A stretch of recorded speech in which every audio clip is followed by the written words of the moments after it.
അന്താരാഷ്ട്ര വനിതാ ദിനത്തിൽ വനിതാ സംഗമം നടത്തിയ ആശാ വർക്കർമാരുടെ സമരവേദി.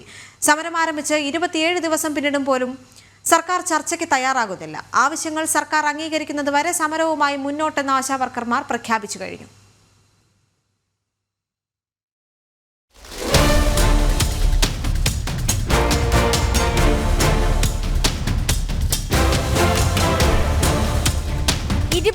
ദിവസങ്ങൾ പിന്നിടുമ്പോഴും സമരവീര്യം ചോരാതെയാണ് ആശാ വർക്കർമാർ സെക്രട്ടേറിയറ്റിന് മുന്നിൽ അനിശ്ചിതകാല സമരം തുടരുന്നത്. കൊട്ടിയടച്ച അധികാരികളുടെ വാതിലുകൾ തള്ളിത്തുറന്ന് അവകാശങ്ങൾ നേടിയെടുക്കുമെന്നതാണ് സമര പ്രഖ്യാപനം.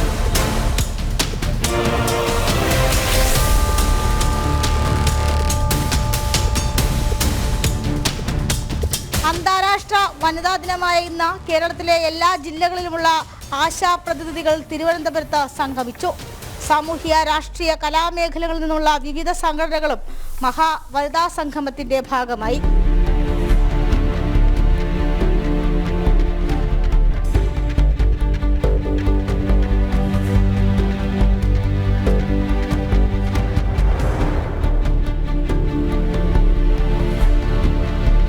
സമൂഹ മാധ്യമങ്ങളിൽ ഇതിനോടകം തന്നെ സേവ് ആശാ വർക്കർമാർ ക്യാമ്പയിനുകൾ ആരംഭിച്ചിട്ടുണ്ട്. സമരം ഒരു തരത്തിൽ പോലും സമവായത്തിലേക്ക് എത്തിക്കാൻ സർക്കാരിൽ നിന്നും നീക്കമുണ്ടാകുന്നില്ല. ചർച്ചയ്ക്കെത്തി ആവശ്യങ്ങൾ അംഗീകരിക്കും വരെ സമരവുമായി മുന്നോട്ട് പോകും. ജനം, തിരുവനന്തപുരം.